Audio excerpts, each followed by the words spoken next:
Hello guys, வாங்க இப்போ அரை கப் சோயாவும் 2 முட்டையும் வச்சு ஒரு பொடி மாஸ் எப்படி செய்கிறதுன்னு பார்க்கலாம். வாங்க. அரை கப் சோயா எடுத்து நல்லா சுடு தண்ணியில் 10 நிமிஷம் ஊற வச்சுட்டு நல்லா புளிஞ்சு எடுத்துக்கலாங்க. இந்த மாதிரி கொஞ்சம் மஞ்சத்தூள் போட்டு ஊற வச்சுக்கோங்க.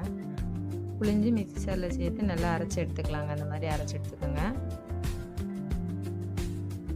இப்போ அடுப்பில் ஒரு பேன் வச்சுக்கோங்க.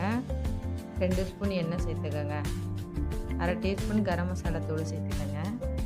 1/4 டீஸ்பூன் மஞ்சள் சேர்த்துக்கோங்க. 3/4 ஸ்பூன் தனி மிளகாய் தூள் சேர்த்துக்கோங்க. எல்லாம் நல்லா எண்ணெயில் மிக்ஸ் பண்ணிக்கோங்க. இதுக்கு பூண்டு பொடிசாக கட் பண்ணி வச்சுருக்கேங்க. ஒரு 6-7 பூண்டு, ஒரு துண்டு இஞ்சி, 2 பச்சை மிளகாய் எல்லாம் பொடிசாக கட் பண்ணி சேர்த்துக்கலாம். 2 பெரிய வெங்காயம், 2 பெரிய வெங்காயத்தை நல்லா பொடிசாக கட் பண்ணி அதில் சேர்த்துக்கலாங்க. எல்லாம் நல்லா மிக்ஸ் பண்ணி விட்டுக்கோங்க. தேவையான அளவு உப்பு சேர்த்துக்கலாங்க. இதுக்கு சால்ட்டு சேர்த்துக்கோங்க. சேர்த்து நல்லா மிக்ஸ் பண்ணி விடுங்க. நான் ஒரு தக்காளி, பெரிய தக்காளியை எடுத்து பொடிசாக கட் பண்ணி சேர்த்துக்கிறேங்க. இதை பேஸ்ட் மாதிரி அரைச்சி கூட சேர்த்துக்கலாங்க.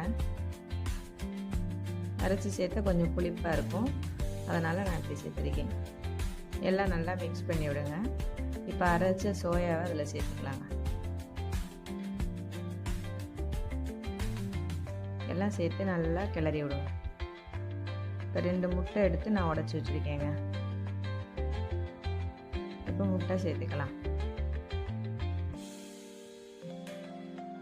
இதுக்கு நான் 2 முட்டை சேர்த்துருக்கேங்க. எவ்வளோ முட்டை வேணாலும் சேர்த்துக்கலாங்க. அரை கப் சோயாவுக்கு 2 முட்டை சேர்த்துருக்கேன்னா உங்களுக்கு எவ்வளோ முட்டை தேவையோ சேர்த்துக்கலாங்க. இதுக்கு பெப்பர் தூள் கொஞ்சம் சேர்த்துக்கலாங்க. சால்ட்டு கொஞ்சம் சேர்த்துக்கலாங்க. எல்லாம் நல்லா மிக்ஸ் பண்ணி விடுங்க.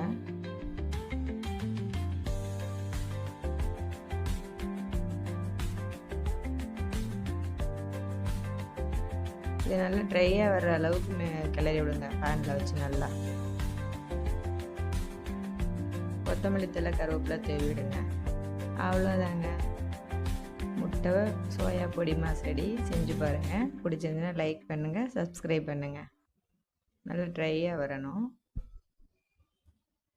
ஓகே, பாய். தேங்க்யூ.